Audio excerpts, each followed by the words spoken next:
విశాఖ నుంచి హైదరాబాద్ రైలు ప్రయాణం ఎన్ని గంటలుంటుంది? సుమారు 12 గంటలకు తక్కువైతే మాత్రం ఉండదు. వందే భారత్ వచ్చాక కాస్త సమయం తగ్గింది. అయితే రానున్న రోజుల్లో 4 గంటలోనే విశాఖ నుంచి హైదరాబాద్ చేరుకోవచ్చు. విమాన ప్రయాణం కంటే కూడా త్వరగా వెళ్లిపోవచ్చు. నమ్మలేకపోతున్నారా? సాధ్యం కాలేదు అనుకుంటున్నారా? అయితే ఈ వివరాలు చూడండి. గజం కేవలం 23,000 రూపాయలతో 165 గజాల భూమి కేవలం 38 లక్షలు మాత్రమే.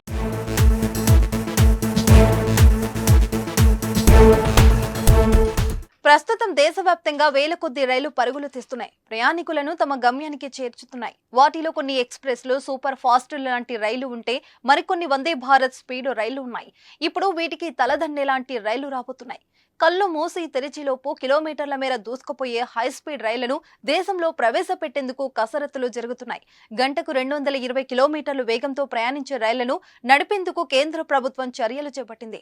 దేశంలోని పలు రూట్లలో హై స్పీడ్ రైలు కారిడార్ ఏర్పాటు చేయాలని రైల్వే శాఖ ప్రతిపాదనలు సిద్ధం చేసింది. అందులో ఏపీ, తెలంగాణలో 2 రూట్లు ఉన్నాయి. శంషాబాద్ నుంచి విజయవాడ మీదుగా విశాఖ వరకు ఒక రూట్, విశాఖ నుంచి విజయవాడ మీదుగా కర్నూలు వరకు మరొకటి ప్రతిపాదించింది. ప్రస్తుతం వందే భారత్ రైళ్ల వేగం గంటకు 160 కిలోమీటర్లు ప్రయాణిస్తున్నాయి. కొత్తగా వచ్చే రైలు వాటికంటే వేగంగా దూసుకుపోతున్నాయి. మరి అంతటి వేగాన్ని తట్టుకునే ట్రాక్లు మన దగ్గర లేవు. దీంతో కొత్త ట్రాక్లను ఏర్పాటు చేయనున్నారు. అందుకోసం ఇప్పటికే సర్వేను ప్రారంభించారు. తెలుగు రాష్ట్రాలలో హై స్పీడ్ రైలు కారిడార్ ఏర్పాటు చేయడానికి చేపట్టిన ప్రాథమిక సర్వే చివరి దశలో ఉంది.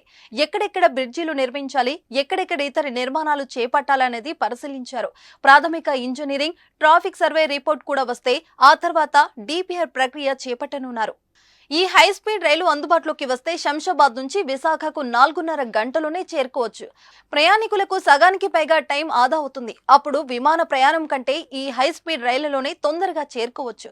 Visakha to Hyderabad flight journey గంటన్నర మాత్రమే అయినా ఎయిర్పోర్ట్ లో వెయిట్ చేయడం వంటి అంశాలను పరిగణంలోకి తీసుకుంటే 4.5 గంటల కంటే కొన్నిసార్లు ఎక్కువ సమయం పట్టొచ్చు. దీంతో ఫ్లైట్ కంటే ఈ హై స్పీడ్ రైళ్లలోనే తొందరగా గమ్యాన్ని చేరుకోవచ్చు.